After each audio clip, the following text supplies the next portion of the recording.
Saya berpikir monumen yang terhebat dalam suatu pemerintahan adalah kalau dia bisa meninggalkan suatu sistem begini. Suatu pembangunan suatu bangsa tentunya bertahap dan memiliki dimensi yang banyak. Kalau Anda benar, saya merasa bahwa harus fundamental, jadi harus dasar dulu. Back to basic. Ya, dasar. Basic kan artinya dasar. Yeah. Ya. Sama dengan kita bangun suatu gedung, landasannya, fondasinya harus kuat. Jadi saya merasakan dari kecil bahwa masalah pangan itu sangat fundamental. Kalau kita lihat pemerintah itu jatuh dan bangun, kuncinya itu adalah masalah pangan. Bisa nggak menjamin pangan untuk rakyatnya? Ya. Saya kira demikian sebetulnya.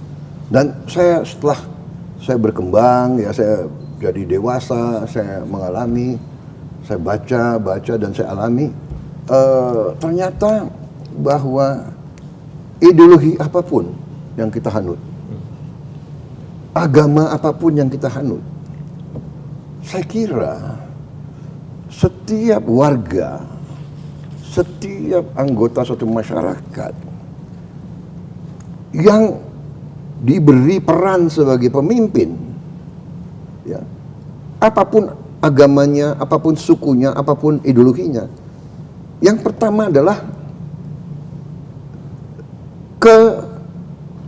kebaikan, keselamatan daripada rakyatnya. Itu harus fokus utama menurut saya. Itu keyakinan saya. Percuma kita pinter, kita pandai berpidato, pandai bikin buku, masalah ideologi, masalah macam-macam, tapi kita hilang fokus.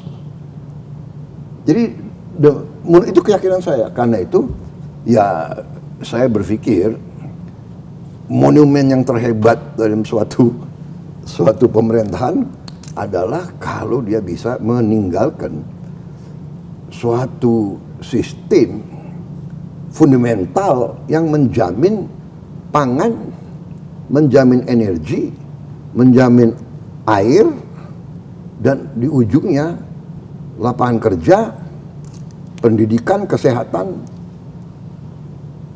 dan suatu masyarakat, suatu negara yang berfungsi dengan berhasil. Itu monumen yang terbaik menurut saya. Yeah. Menurut saya. Tapi jangan salah, infrastruktur penting. Jadi saya terus saja, saya merasa beruntung, I'm lucky, dalam arti saya jadi presiden. Berapa hal-hal yang berat telah dilakukan oleh pendahulu saya gitu loh. Ya, saya bukan di sini sok minta bahwa saya menyenangin orang, tidak. Saya merasa Bung Karno punya jasa mempersatukan ratusan suku. Bagaimana? Jangan kita lihat sekarang. Kita lihat tahun 40, 56, ya kan? Apakah Bung Karno punya kesalahan? Ya pasti ada kelemahan. Pak Harto, dia punya jasa. Bagaimanapun kita swasembada pangan pertama, dia membangun Bimas, Inmas, membangun Bulog, membangun macam-macam lah kredit usaha rakyat yang microfinancing. Yang pertama Pak Harto itu, BRI. Yunus dari Bangladesh dapat Nobel Prize. Yunus belajar ke Indonesia, ya kan? Kalau tidak salah dulu kreditnya namanya Canda Kulak, ya kan? Benar kan? Udah lama banget.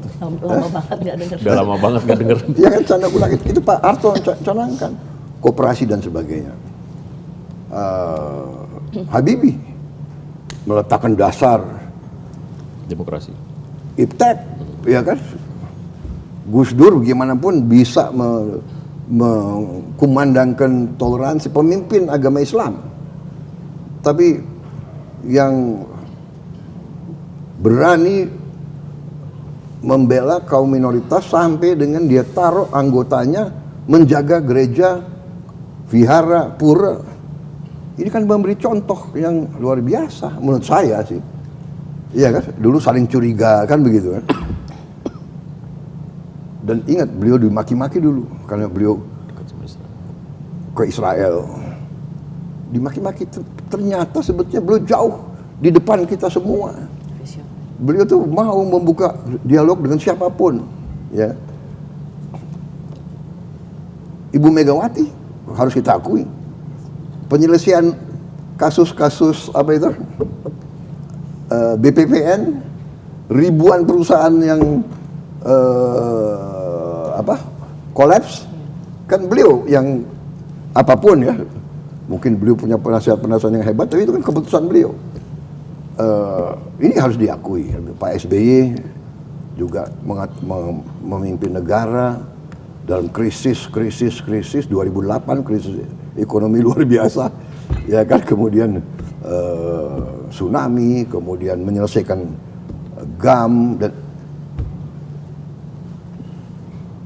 Pak Jokowi saya katakan ya saya sekarang ya tinggal landasan yang sudah bagus, ya saya tinggal pakai interkonektivitas dengan infrastruktur yang sudah dibangun. Sekarang mudah, sekarang coba jujur aja dari Jogja ke Jakarta lewat darat, ya kan, bandingkan sama sekian puluh tahun yang lalu. Sekarang kita lihat mudik kenapa lancar, jalan tol banyak, ya kan, alhamdulillah. Mudik tahun ini pun saya juga merasa bahagia, saya dapat laporan kecelakaan mudik tahun ini berkurang 30% daripada tahun yang lalu. Nah, ini juga karena kerja keras banyak orang ya. Jadi saudara-saudara, banyak orang libur, THR, menteri-menteri saya nggak libur itu.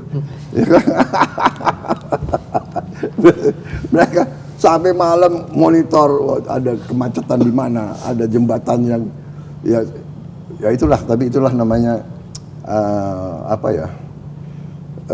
kebanggaan ya, kalau kita bisa bermanfaat, bekerja untuk rakyat kita, itu kehormatan.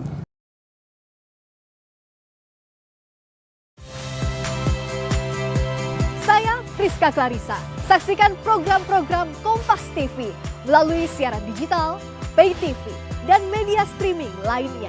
Kompas TV, independen, terpercaya.